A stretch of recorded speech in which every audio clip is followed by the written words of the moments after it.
Afternoon, and welcome to the Finance and Budget and Personnel Committee meeting of Tuesday, January 16, 2020. We're going to call the meeting to order, and we'll note that a quorum is present. And the second item on the agenda is the identify potential conflicts of interest. Does anybody have any conflicts of interest? I feel it necessary to remark for the committee that I am a CEO, or what they call county elected official for Wood County on the Workforce Development Board. And basically they fund the Job Service Center, whose lease we'll be talking about. However, I have no personal gain from that whatsoever, other than just being one of the committee.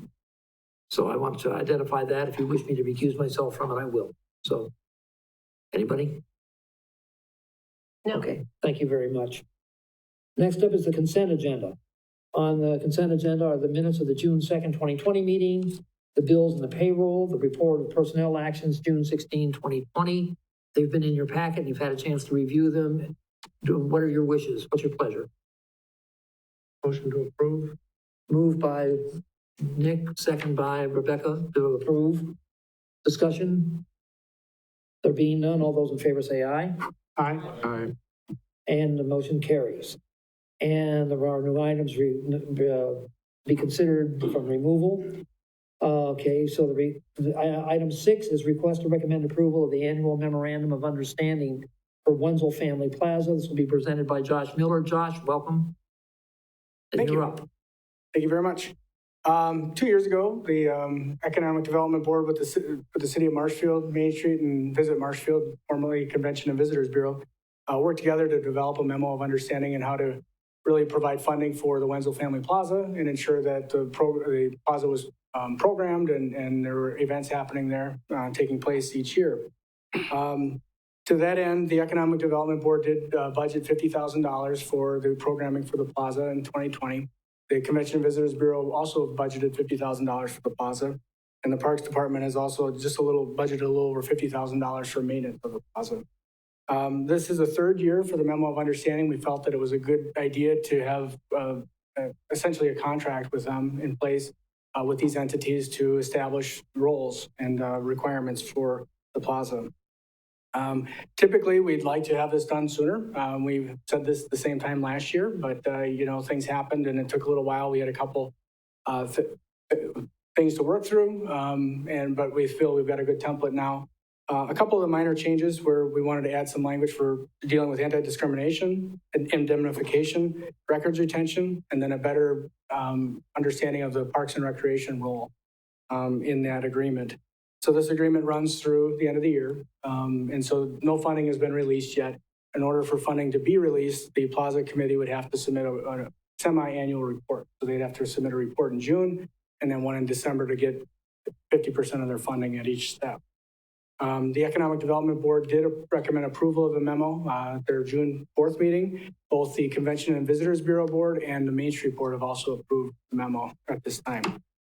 So with that, staff is recommending approval of the Memo of Understanding with the Main Street Marshfield, the Convention and Visitors Bureau to program and maintain the Wenzel Family Plaza in 2020. Be happy to address any. Mr. Handler? Also moved. I assume you said I so moved. Is there a second? Second by Ms. Spiros. Oh, it's open for discussion. Anybody have anything to say? If not, are you ready for the question?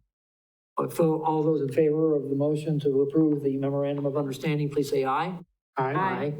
Opposed? The motion carries. Thank you. Thank you, Josh. Next up is the request to recommend the approval of policy number 3.110, affirmative action and equal opportunity, employment opportunity, presented by Jen Reku, Human Resources Director. Jen, it's up to you. Thank you. So the EEO affirmative action policy is in your packet. A red line version is included. The policy was created in 1978. It has been reviewed, but there weren't updates that had been made that I have found since that time. In reviewing the policy is just part of our general policy cleanup, made some changes to the policy. So key changes, we changed the name of the policy from equal opportunity and affirmative action to just equal opportunity. That's really based on the fact that we don't have a current affirmative action program, nor are we required to have one based on the structure of the laws that are associated with it. Language has also been updated in regard to the characteristics of protected classes. With the most recent change yesterday in the law, we'll probably be updating again this one soon. And then we did remove the procedures for the affirmative action piece, updated the oversight and reporting complaint information, and that's really kind of the gist of it. So the red line version is included in your packet. I'm happy to answer any questions. If there aren't questions, I'd ask for your approval of revised policy 3.110, equal opportunity, and make that effective June 24th. Before we ask for any discussion, can I have a motion on the floor, please? Okay, motion by Ms. Spiro, second by Mr. Wenzel. I assume that's to approve. Thank you. Okay, questions. Anybody have any questions? The only thing, you made reference in here to, okay, you took out that whole section on procedures.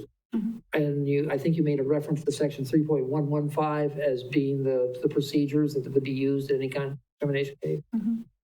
Are you aware of any federal grants that the city might have where an affirmative action program may be required? Right, so we do have grants that come in, but once you go through the 3 different laws that are associated with this and you look at the funding, there's a 50-50 balance test that's done. And with that, the grants that we have have fallen under federal financial assistance, so that would be loans or grants of federal funds. So based on those loans and grants that we have, we would not qualify, or we would not, again, I guess qualify isn't the right word, we wouldn't be required to have a formal affirmative action program. We aren't required to have an affirmative action officer anymore, or designate a staff member as affirmative action officer anymore. Is that correct? Right. So affirmative action, no, but I would still serve as an equal opportunity officer through the rest of the process. So we do a lot of the regular tracking purposes and those types of things, but we don't have as a formal outlined affirmative action program. Okay, thank you. You're welcome. Anybody else? If not, we have a motion and a second on the floor to approve. Let's see, what is that? Policy number 3.110. Is there any further discussion? No? Are you ready for the question? All those in favor say aye. Aye. Opposed? Motion carries. Thank you. The next one is, I see Haps here. I may have to ask him to come up and explain this one in a minute, but there is a request for authorization by the Finance, Budget, and Personnel Committee in consultation with the city attorney to establish a procedure to be used for a meeting to be held on June 25th related to the grievance investigation by the committee. Basically that just allows me to work with him to set up a procedure that we can follow as a template when the time of the meeting, the grievance meeting takes place on the 25th. And basically all I'd like is a motion to allow me to work with the city attorney to set up that procedure. Motion by Ms. Spiro, second by Mr. Endler. Discussion? All those in favor, please say aye. Aye. Opposed? So carried. And next up is a review comparison of costs for operating an in-house assessing department with the current contracted services arrangement. And Jen, you're going to present this, and so is Ron. So who goes first? Ron. Ron, the floor is yours. Thank you. Jen and I put this together, but I wanted to start out with the financial part of it, just kind of see what you're looking at. So what we did at the committee's request is we looked at the cost of returning to a 3-person assessing department. So in your packet, you have kind of a 10-year history where we kind of rebuilt as best as we could what has happened in the assessor's department since then. The FTEs there are budgeted because as you can see, some people kind of came and left at times, and we try to document that as best as possible. On the front page of the memo, we have some estimates for an assessor position, and we forecasted it at 2 different levels. One at the entry level of pay grade 134, and then one at the mid pay grade 135, which we feel is the most likely, given the scarcity of, finding assessors. So what the detailed cost estimates did is they took the salary estimator for those positions. And then for a lot of the other costs, since we're really trying to compare outsourcing it versus personnel, I tried to keep everything kind of the same. So I just brought forward, supply costs and those kind of things from the last time we had a 3-person department. So the estimates for 2021 don't include things such as, some additional equipment, some minor costs that would go into actually having people in-house again, because they wanted to kind of keep it as clean as possible. And one other note on the notes there says, does not include potential additional professional services. So depending on, who we might bring in, especially if we bring in someone who's entry level, we may, still have to incur some professional services to fill in any gaps in their skill set to start out. So that's what we have. And for the estimate, it wasn't a formal McGrath study. We just called them up and say, can you float us an estimate? We'd have to probably request something formal to formalize that. So that's what you have there is the last 10 years, some FTE and some historical information. And open up for questions for either Jen or I.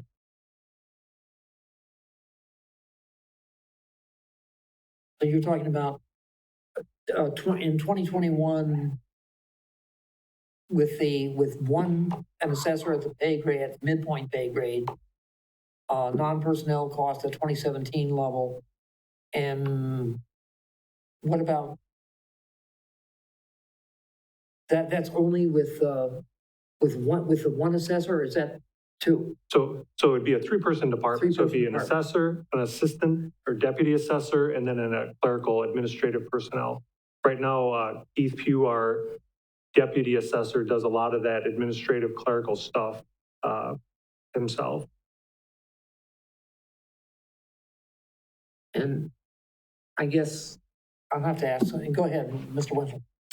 Thank you. I know that historically we had a 3-person department, and I know that you were asked to identify what the costs would be for a 3-person department. But it's my understanding that one of the benefits of moving into this building was that there was the potential possibility of some administrative associate sharing of duties. Previously, with different departments on different floors, it really was difficult for one administrative associate to cover multiple departments since they would be on multiple floors. But here, that is a potential. So has that been considered as an option? Do we have some bandwidth within the job duties of our current administrative associates to take on a little of that work that's currently sitting on our deputy assessor and that would be looking at a third role? I mean, is that an option? So we've been doing that currently. So we've got our administrative assistant or associate 3 of our public works department who has been helping out various departments.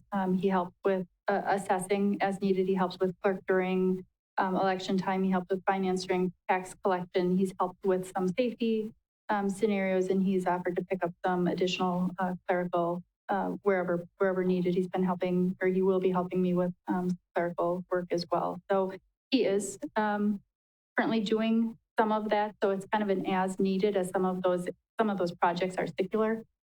So wherever we can share the administrative associates, we do that already. Okay. So if we were to be able to continue that type of situation and keep this at a 2-person department, is it my understanding that the estimate would be pretty similar to what our budgeted amount for this next year would be, at approximately $202,346? Sure, and maybe we can both answer this. I don't know if we could do, from what we're seeing, I don't know if we can completely eliminate that position. We can probably lower the FTE to, we'd have to investigate a little further, but something less than full time. So we couldn't entirely eliminate it. So the admin associate total is at 68,000. So yeah, so I'm using the midpoint of pay range 135 as the most likely scenario, again, because from what it sounds like, most cities our size are outsourcing because they can't find these people. So I think that's the most likely scenario.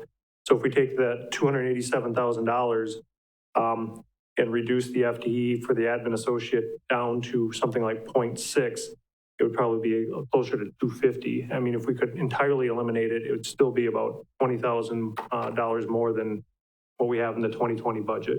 So we that would project down to about 220 if we could completely eliminate it. As I understand it, right now, we have just one person in the office 5 days a week. And then and then we have an additional person in the office 1 day a week, or is it an average of 1 day a week? I mean, is it a scheduled 1 day a week thing that he's in the office, or is it random? So typically it's 1 That, day. who is, by the way, that person would be the actual assessor. The assessment. Yeah. Yep, so he's typically in the office 1 day a week. During the COVID scenario, he's not been here as much. He's been working remotely, but he is available on those days when he's not working by phone or email, and does continue to work. So with the Keith difference we would make, the difference we would see is not just the financial difference, but it is the accessibility difference. There would be an assessor and a deputy assessor in the office 5 days a week with these numbers. Correct? You're right in terms of being physically here. He does respond to emails and phone calls remotely throughout the week. In fact, I know that he's pretty receptive, certainly to the things that I send him and other staff people send him. But you're right, physically, he's only here typically the 1 day a week. Okay, so in terms of level of service, we would get we would get a lot better level of service, actually, if we went to this structure as opposed to the other, as opposed to what we're at right now. You have somebody in the office more often, certainly. One of the benefits I should add, though, not to argue with that at all, is from having a contractor like Rhoda is that oftentimes Jim will contact his supervisors and be able to get some opinions on some tougher issues from time to time from the Menominee Falls office. But you're right. I can't argue with the fact that physically there's only somebody here from Grota, typically 1 day a week. Mr. Wenzel? Yeah, in regard to the Nick, will you wave your hand? reaching up further to get assistance from others, you mentioned that he can reach out to supervisors. My understanding, and having talked at our previous meeting, that there are organizations that can be helpful in that sense.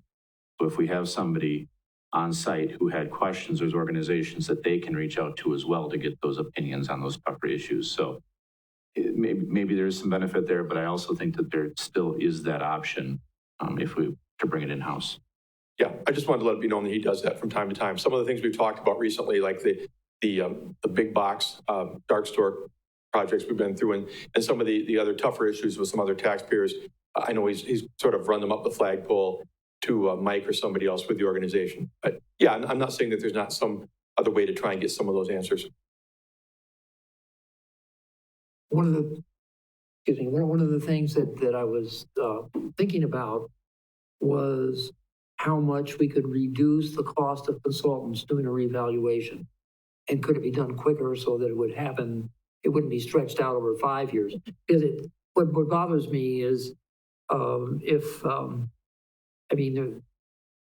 they do a revaluation project where they're not planning on releasing the revaluation of all properties until the 4th year or maybe even the 5th year, by that time, the stuff you did in the surveys, the appraisals you did in the first year are now 4 years old. And that bothers me a little bit. And that's one reason I think, if doing the so-called rolling appraisals makes more sense. And that works rather well with a local office, I think, instead of having a consultant.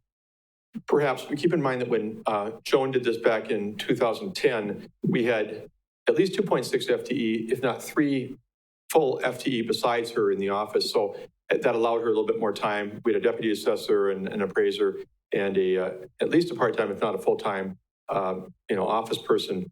So as far as her being able to do field work related to the reval, there was more time for her to do that. I think if we had 2 people in the office and this new assessor was one of them along with the deputy, it would be more taxing without outside help for that person to conduct the work necessary to do the reval. In fact, I would suggest to you that person would probably need at least some assistance from an outside company anyway.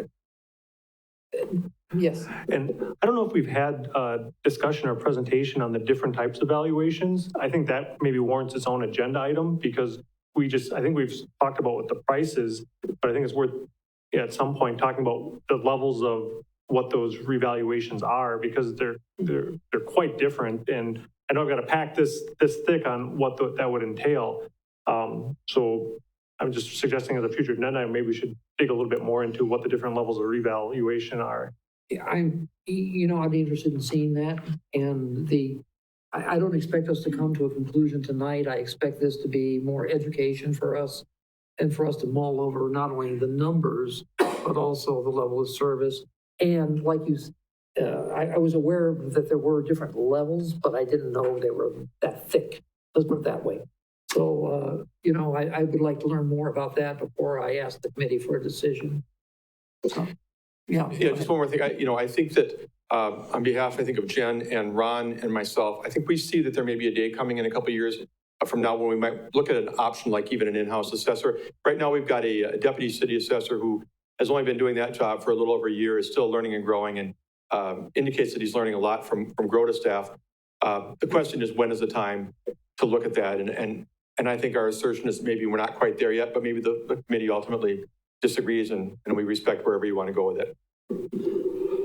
Thank you. Anybody? Mr. Wenzel? One further question. I see that you have it listed here that for 2020, our current year, the budget is 202,346. Is that pretty solid, or do we find that we end up with additional costs here and there for additional work that he does? Maybe he's pulled into something that needs to be further investigated, or he's got extra meetings, or is he charging us strictly this amount for whatever work he does regardless? It's a flat fee as far as I understand. It's a flat fee unless he comes to us and says if there's going to be something out of the ordinary. I think we used GROTA's help when we moved from the old city hall to here to do some appraisal of the building we were selling. And I think they maybe charged a little bit extra for that because that clearly wasn't part of the scope of services they signed on to. But almost anything that's come up, and that includes some of the tough cases I've been talking about, is all covered. But there has been, on rare occasion, a little extra money. The only one I can think of is the old city hall appraisal that, again, like I said, he said to me, we can work on that, but that's outside of our contract. And there'd probably be an extra charge for that. I forget exactly what it was, but everything else that's come up, I don't think he's ever come to me and said there'll be an extra charge for that as part of the service for what they do. But his contract is to be our assessor. And so assessing a building is outside of the scope of assessing? I think the assertion that GROTA staff was making is that, in a professional appraisal that had to be done, and that was a very unique building, as I think we know. It's not like selling a typical downtown office building. A 7-story building in the city of Marshfield like that would require some work. And we actually paid somebody in Wausau to do that for us. I can't think of the name. I want to say Williams, but that they felt that would be the number of hours involved in that. It wasn't something we should count on as part of a regular assessing contract. And I don't disagree with them because I know how many hours that Wausau firm put into it and how they tried to find comparables, which was very difficult in our area before they came up with a price. Thank you. If there's no further discussion, I'll bring that under suggested items for future agendas, and we'll take it from there. Unless, is that all the questions? Does anybody have any other questions for Ron or for Jen? Okay. If not, we'll move on to item number 10, which is adjourn to closed session under Wisconsin Statutes Chapter 19.85, sub 1, sub E. Deliberating or negotiating the purchasing of public properties, the investment of public funds, or conducting other specified public business whenever competitive or bargaining reasons require a closed session. And the subject is renewal of lease for space at 2nd Street Community Center for the Job Center. And now we've said the magic words, so we'll have a roll call to go into closed session, please. I need a motion first. Oh, we need a motion, I'm sorry. Mr. Wenzel, Ms. Spiro, or, okay, Ms. Spiros? Yep. Okay. Thank you. Paschal? Yes. Wagner? Yes. Witzel? Yes. Spiros? Yes. Hendler? Okay, who's this by? This is by Steve? We're all set to go.